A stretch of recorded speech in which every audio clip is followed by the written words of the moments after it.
உலகில் எதுவும் நிரந்தரமில்லை. ஆனால் மனதளவில் நாம் எப்படி இருக்கிறோம்?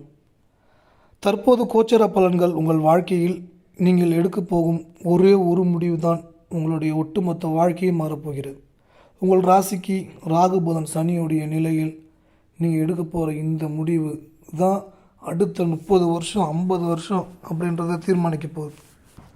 அப்படி ஒரு முடிவு நீங்கள் எடுக்க போகிறீங்க. அந்த முடிவு எடுத்த பிறகு வாழ்க்கையில் உயர்ந்த நிலைக்கு போக போகிறீங்களா, இல்லை நார்மலான ஒரு வாழ்க்கையை வாழ போகிறீங்களா அப்படின்றது உங்கள் கையில் தான் இருக்குது. ஆனால் மனதளவில் நீங்கள் சில விஷயங்களை விட்டு கொடுத்து போக வேண்டும். அது விட்டு கொடுத்து போவது என்றால் சுக்கிரன் மனைவி, செவ்வாய் கணவர், புதன் தாய் மாமா அண்ணி, சனி சித்தப்பா மூத்த சகோதரர்கள், செவ்வாய் சகோதரர்கள், இப்படி நிறைய உறவுகளை சொல்லலாம். கோச்சார ரீதியாக ராகு புதன் சனி தான் ஒரு மனிதனை டபுள் கேம் ஆட வைப்பதும், இரட்டை வேடம் போட்டு அந்த கேமில் ஜெயிச்சோமா தோத்தமான்றது ஃபைனலாக ஒரு விஷயம் தெரியும். அந்த ஃபைனல்ன்றது இன்றைக்கி வேணால் ஜெயிச்சிடலாம், கோட்டை ஏமாற்றிடலாம், வக்கீலை ஏமாற்றிடலாம். சரி, வக்கீல் மூலயமா ஏமாற்றி டபுள் கேம் ஆடி உங்களுக்கு சாதகமாக ஏற்படுத்திடலாம், அதில் ஆப்போசிட்டில் இருக்கிறவங்க சாதகமாக ஏற்படுத்திக்கலாம், எது வேணாலும் நடக்கலாம். ஆனால் கீழ்கோட்டில் யார் வேணால் ஏமாற்றலாம். ஆனால் மேல்கோட்டில் இருக்குது, அந்த மேல்கோட்டை மீறி எதுவுமே கிடையாது. கெட்டது பண்ணுறவங்களும் நல்லா இருக்காங்களே அப்படின்ற வார்த்தையை நம்ம உபயோகப்படுத்தக்கூடாது. ஏனென்றால் நிறைய நேரங்களில் அந்த வார்த்தையை அடிக்கடி உபயோகப்படுத்தி நாம் கீழ்நிலைக்கு தள்ளப்படுகிறோம். புரியுதுங்க? சாரி, கீழ்நிலைக்கு தள்ளப்படுகிறோம். கொஞ்சம் கோல்டு இருக்கிறனால அப்படி பேசுகிறேன். கீழ்நிலைக்கு தள்ளப்படுகிறோம். அந்த கீழ்நிலைக்கு போகாமல் மேல்நிலைக்கு போவதற்கு விட்டு கொடுத்து போங்கள்.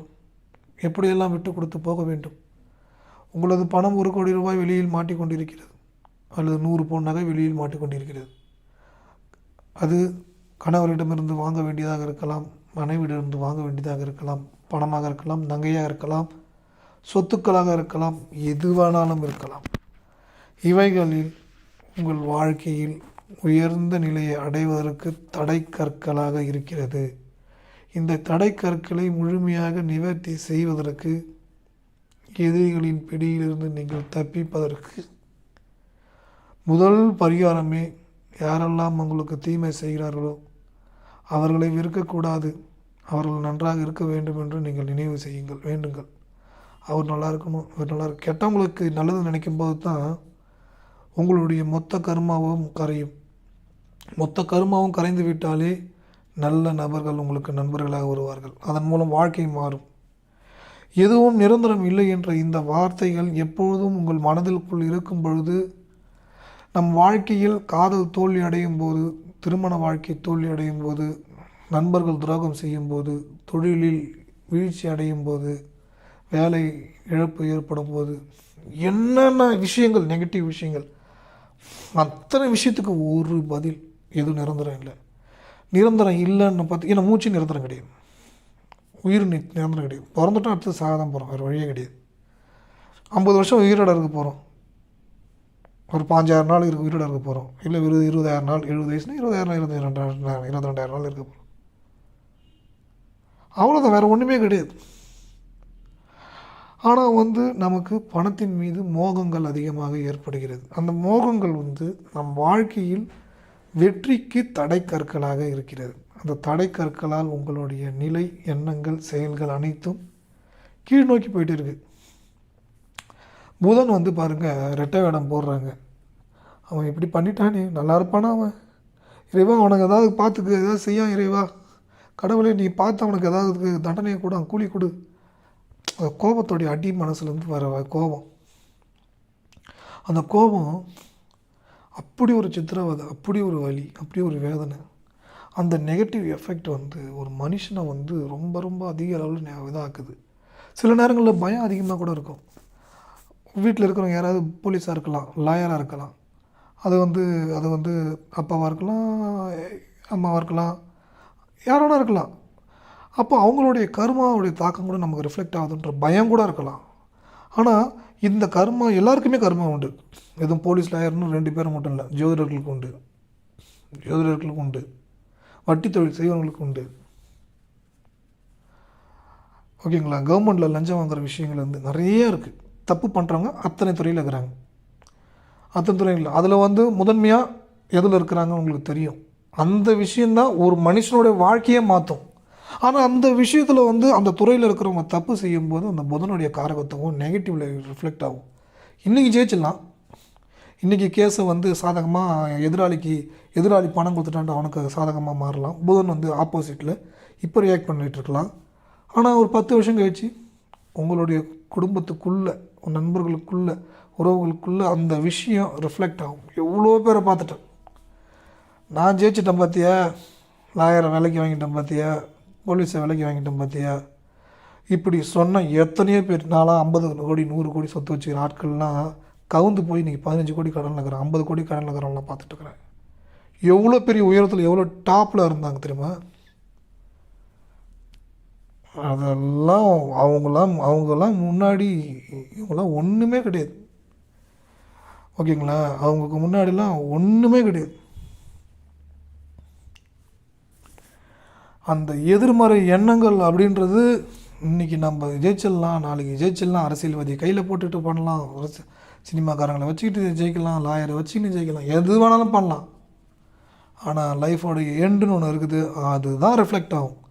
ஏன் இதை சொல்கிறேன்னா, எதுவுமே நிரந்தரம் இல்லைன்னு பார்த்து நிறைய பேர் தவறுகளை செய்வதற்கும் துடித்து கொண்டிருக்கிறார்கள். அதோடைய நிலை நிகழக்கூடியது எப்படிலாம் பாதிக்கும், எப்படி உறவுகள் பாதிக்கும், தன் பிள்ளைகளை எப்படி பாதிக்கும், தன் குழந்தைகளை எப்படி பாதிக்குதுன்ற அந்த விஷயத்தை நான்லாம் என்னுடைய க்ளோஸ் ரிலேட்டிவ்க்கு நான் சொல்லியிருக்கேன். இதெல்லாம் வேணாம், இது மிஸ்டேக், இவ்வளோ பெரிய ரிஃப்ளெக்ட் ஆகும். எல்லாருக்கும் ஓப்பனாக நான் பதில் சொல்லுவேன். ஜாதகத்தில் இப்படி இருக்குது, இது வேணாம், இது பண்ணால் தொந்தரவு இருக்குது. ஏன்னா நானே என் வாழ்க்கையில் 19 வருஷம் கருமாவின் பிடியிலிருந்து மீள்வதற்கு 90% கடந்து வந்திருக்கேன். நான் இன்னும் 10% இருக்குது, மீண்டு வந்திருக்கேன் அப்படின்னு பார்த்து இந்த இடத்துல ஒரு விஷயம் அனுபவம், வாழ்க்கையுடைய அனுபவம், நான் சந்தித்த மக்களுடைய அனுபவம். கோடீஸ்வரன் சந்தித்ததும் இல்லை, நல்லவன் கெட்டவன் எல்லாரையும் பார்த்துருக்கேன். எல்லோரும் வாழ்க்கையோடைய என்னடா வாழ்க்கைன்னு வெறுத்து போனவங்க முதற்கொண்டு நான் பார்த்துருக்கேன். ஃப்ளைட்லேயே பறந்துக்கிட்டே இருப்பாங்க, எனி டைம் இந்தியா ஃபுல்லாக பறப்பாங்க, வெளிநாட்டு ஃபுல்லாக சுற்றுவாங்க, அவ்வளோ பிஸியாக இருப்பாங்க. இன்றைக்கி முடங்கி போய் இருக்கிறவங்களாம் நான் பார்த்துருக்குறேன். வாழ்க்கையுடைய தத்துவம் என்றைக்கும் துரோகம் பண்ணுறது, டபுள் கேம் ஆடுறது, நல்லவங்களுக்கு கெடுதல் நினைக்கிறது, ஏமாத்துறது, இந்த ஒரு வினை தான் ஒரு மனிதனை வீழ்ச்சி அடைய வச்சு என்னால் ஜெயிக்க முடியல. இதெல்லாம் முழுமையாக விடுதலை அடையிறதுக்கு முதல் விஷயமே எதுவும் நிரந்தரம் இல்லை என்பதை மனதில் விதைத்து கொண்டு எல்லாரும் நல்லா இருக்கணும் என்று சொல்ல வேண்டும். தொடர்ச்சியாக 4 கால் விலங்குக்கு உணவு வைக்க வேண்டும், மாற்றுத்திறனாளிகளுக்கு உணவு வழங்க வேண்டும், தொடர்ச்சியாக மன்னிப்பு கேட்டுக்கொண்டே இருக்க வேண்டும். யாருக்கெல்லாம் நீங்கள் துரோகம் செய்தீர்கள், யாருக்கெல்லாம் வலியை கொடுத்தீர்களோ அவர்களிடம் மன்னிப்பு கேளுங்கள். அதே மாதிரி உங்களுக்கு யாரெல்லாம் துரோகம் பண்ணாங்களோ அவங்களையும் மன்னிங்க. இதுதான் உங்களுடைய வாழ்க்கையுடைய நிரந்தரமான தீர்வு. இதுதான் எல்லா விதத்திலையும் நல்ல விஷயங்களை அடைவதற்கு இதை தவிர வேறு வழியே கிடையாது. வேறு வழின்றது இல்லவே இல்லை. எதிரோடைய பிடியில் மாட்டிகிட்ருக்குறோம், எல்லாரும் எதிர்மறை மனிதர்களிடம் மாட்டிகிட்ருக்குறோம். துரோகங்களும் வலிகளும் சூழ்ச்சிகளும் எவ்வளோ விஷயங்கள் நம்ம பார்த்துட்ருக்கோம். திரும்ப அதே விஷயத்துக்குள்ளே போகக்கூடாது. விடுதலை அடைவதற்கான நேரம் உங்களுக்கு வந்து விட்டது. உங்கள் வாழ்க்கையில் நல்ல சந்தோஷம், ஆரோக்கியம், மகிழ்ச்சியும் அனுபவிக்கப் போகிறீர்கள். நல்ல உறவுகளை நீங்கள் பார்க்க போகிறீர்கள். நல்ல விதமான மாற்றங்களை ஏற்பட போகிறது. நல்ல விஷயங்கள் ஏற்பட போகிறது. நல்ல மாற்றங்கள் ஏற்பட போகிறது. ஒருபொழுதும் வருத்தத்துக்குள் செல்லாதீர்கள். எதிர்மறை மனிதருக்குள் செல்லாதீர்கள். எதிரியின் பிடியில் மாட்டிக்கொள்ளாதீர்கள். துரோகங்களும் வலிகளும் வஞ்சகமும் ஒரு மனிதனுக்குள் வரும்பொழுது அவன் வாழ்க்கையில் உச்சபட்ச துன்பத்தை சந்திக்கக்கூடிய வாய்ப்பு ஏற்படுகிறது. அஷ்டம சனியிலும் 7 சனியிலும் விரய சனியிலும் அர்த்தாஷ்டம சனியிலும் கண்டக சனியிலும் ஒவ்வொரு மனிதருக்கு ஒவ்வொரு விதமாக அதை கடக்கும் பொழுதுதான் வலியை கொடுக்கிறது, எதிர்மறை விளைவுகளை ஏற்படுத்துது. அப்போ தான் உணர்றாங்க செய்த தவறுகள் எல்லாம், அப்போது தான் தண்டனை கிடைக்கிறது. இது உங்களுக்கு இறைவன் கொடுக்கக்கூடிய கடைசி வாய்ப்பு. நீங்கள் எல்லாரையும் மன்னித்து விடுங்கள், எல்லாரிடம் மன்னிப்பு கேளுங்கள். ஆனால் நீங்கள் மன்னிப்பு நேரடியாக கேட்க வேண்டாம், எழுத்து வடிவத்தில் கேளுங்கள். அனைத்தும் சரியாகிவிடும். நீங்கள் கனடா நாட்டுக்கு வேலைக்கு போக வேண்டும் என்றால் +1 416 357 0739 இந்த நம்பருக்கு வாட்ஸ்அப்பில் தொடர்பு கொள்ளலாம், ஃபோன் பண்ணலாம். இந்த காணொளி உபயோகமாக இருந்ததுன்னா உங்கள் நண்பர்களுக்கு பகிர்ந்து கொள்ளுங்கள். கமெண்டில் இனி நான் நல்லது தான் நினைக்கப் போகிறேன் அப்படின்னு பாசிட்டிவ் கமெண்ட்டை தெரிவிங்க. லைக் பண்ணுங்கள், கமெண்ட் பண்ணுங்கள், சப்ஸ்கிரைப் செய்து கொள்ளுங்கள், உங்கள் நண்பர்களுக்கு பகிர்ந்து கொள்ளுங்கள். இந்த வீடியோ உபயோகமாக இருந்தால் நன்கொடை அழியுங்கள். கட்டாயம் இல்லை, விருப்பம் இருந்தால்